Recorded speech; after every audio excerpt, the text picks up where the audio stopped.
বন্ধুরা, আমাদের গল্পটি যদি আপনাদের ভালো লেগে থাকে তাহলে লাইক, কমেন্ট, শেয়ার আর অবশ্যই চ্যানেলটিকে সাবস্ক্রাইব করে রাখতে হবে। আর আমিও কলকাতার জন্য রওনা দিলাম। সেই জন্য তুমি অপুকে ছেড়ে কলকাতায় চলে গেলে।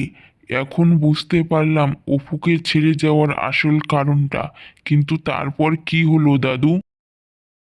আমি অপুকে বিদায় বলে কলকাতায় চলে গেলাম, কিন্তু তার মধ্যেই যে এত বড় একটা ঘটনা ঘটে যাবে আমি স্বপ্নেও কোনোদিন ভাবতে পারিনি। কি ঘটেছিল দাদু? কিছুদিন পর আমি অপুকে একটা চিঠি লিখেছিলাম, কিন্তু কোনো উত্তর না আসায় আমি কোনো যোগাযোগ করতে পারছিলাম না তার সাথে। প্রায় 5 মাস পর আমি গ্রামে ফিরে আসি। ভেবেছিলাম ফিরে এসেই অপুকে চমকে দেব। আরে আরে, রহিম না? কি ব্যাপার? তুই এতদিন কোথায় ছিলি? আরে আর বলিস না, কলকাতায় এখন হচ্ছে আমার নতুন ঠিকানা, বুঝলি? তা তুই তো অনেক দিন পর গ্রামে ফিরলি। হ্যাঁ, তা বলতেই পারো।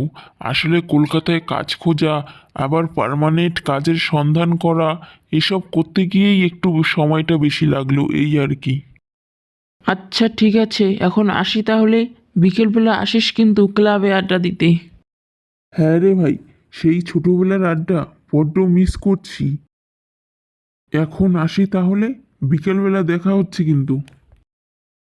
মা, কেমন আছো মা? বাবা রহিম, তুই এসেছিস। আমি তো ভাবতেই পারছি না যে তুই আমার সামনে দাঁড়িয়ে আছিস। আরে মা, তুমি দেখো না, তোমার ছেলে একেবারে সুস্থ শরীর নিয়ে তোমার সামনে দাঁড়িয়ে আছে। আর কোনো চিন্তা নেই, এবারে দেখবে সব ঠিক হয়ে যাবে। চিন্তা তো এখনো আছে রে বাবা। তোর বিয়ে না দেওয়া পর্যন্ত আমি চিন্তায় আছি। মা, তুমি শুধু শুধু চিন্তা করছো।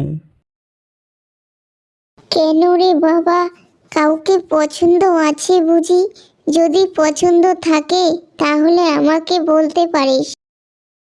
না না মা, ওসব পরে হবে। আমি আগে একটা মস্ত বড় কাজ মিটিয়ে আসি। আমি গেলাম।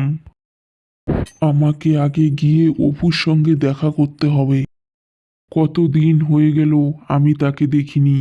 আহা, সেই টানা টানা চোখ দুটো কত দিন ধরে আমার পথ চেয়ে বসে আছে। কত না রাত জেগেছে। কি জানি কেমন আছে সে, কিন্তু আজকে আমি সরাসরি তাকে সব কথা বলে দেব। এই সমাজ আর আমাদের মাঝখানে বাধা হয়ে দাঁড়াতে পারবে না। অপু অপু ডাকতে ডাকতে আমি ওদের বাড়ির ভেতরে ঢুকলাম। ঢুকে দেখলাম ওর বাবা শুয়ে আছে আর ওর মা বারান্দায় বসে বসে কাঁদছে। কাকিমা, আমি রহিম, অপুর বন্ধু। অপুকে একবার ডেকে দেবেন? ও তো চলে গেছে, আর আসবে না, আর আসবে না। অপুর মায়ের কথা শুনে আমি সবটা বুঝতে পারলাম।